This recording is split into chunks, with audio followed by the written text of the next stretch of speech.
Hello, fellow lost souls of the internet. It's Silent Signs from I Dream of Indie, and today we are taking a look at Bear's Restaurant. I'm going to warn you right now, have a tissue box handy if you can, because you might need it. Do not let the adorable pixel art fool you. Look at that little smile on Bear's face. He's so stinking cute.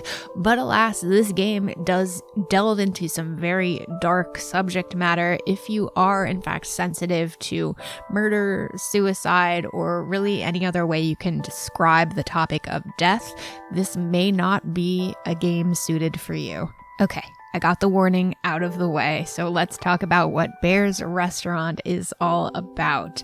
Have you ever wondered what happens when we die? Do you ever hope that maybe you could have that favorite meal that you haven't had for years just one more time before we see heaven's gates or perhaps the fires of hell? Well, have I got a restaurant for you? Bear's Restaurant does exactly that. It grants the visitors of this location whatever meal that they desire so that they can carry on into the afterlife. Bear can cook anything, and I mean anything. Your favorite childhood dish, no problem, just like Mama used to make.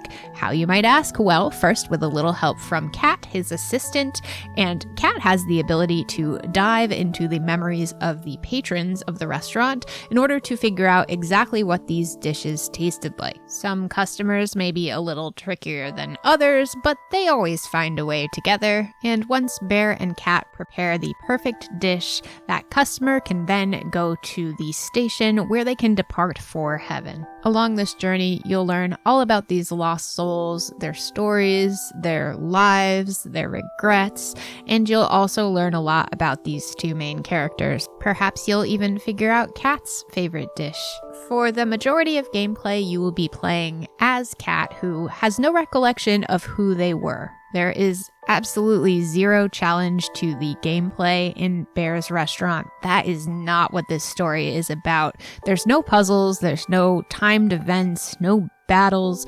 All you have to do is move your character around the screen and use the single action button. You'll use that action button to interact with objects as well as the other characters in the game. You will often find yourself in conversations with these characters that will have multiple options. Most of these can be cycled through entirely, though there are some selections you'll need to make in order to progress the story. You collect memory shards from the patrons of the restaurant, which you can use to view their cause of death. There's no realistic gore or brutality shown, but it is pretty morbid. And you can change Kat's outfits. Cute. For those of you who have already played through the original version of this game, which was on mobile, there is still a reason to try out the Nintendo Switch version. This version includes an epilogue episode, which shows you what happens after the main story is completed. It's really, really hard to talk about this game without giving any spoilers, but trust me when I say you're going to want to know what happens after the main story. When I tell you that I cried for the entirety of Bear's Restaurant, I am not exaggerating.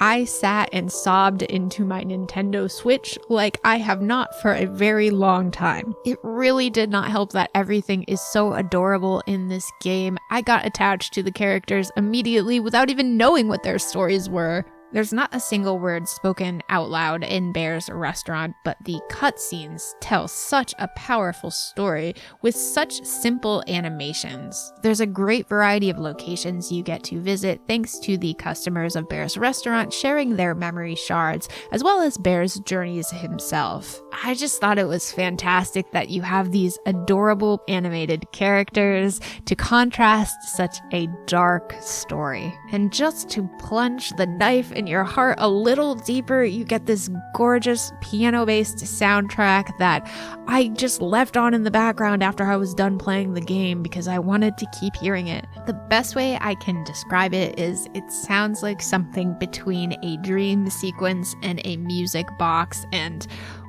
it really tugs at the heartstrings.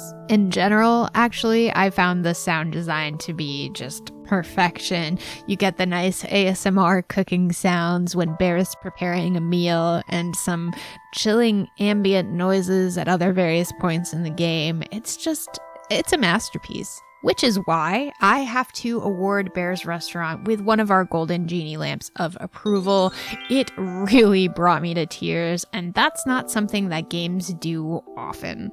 I went into this game without even having to watch a trailer and made a snap judgment, assuming that it was some sort of cooking simulator style game, and was not as enthusiastic about playing it. But as soon as it opened up on a scene and I watched someone disappear after consuming their last meal, I was instantly hooked. I love dark themes like this, especially with such a bright and happy exterior. The contrast just absolutely did it for me. I think this game took some really interesting risks, and I think it paid off.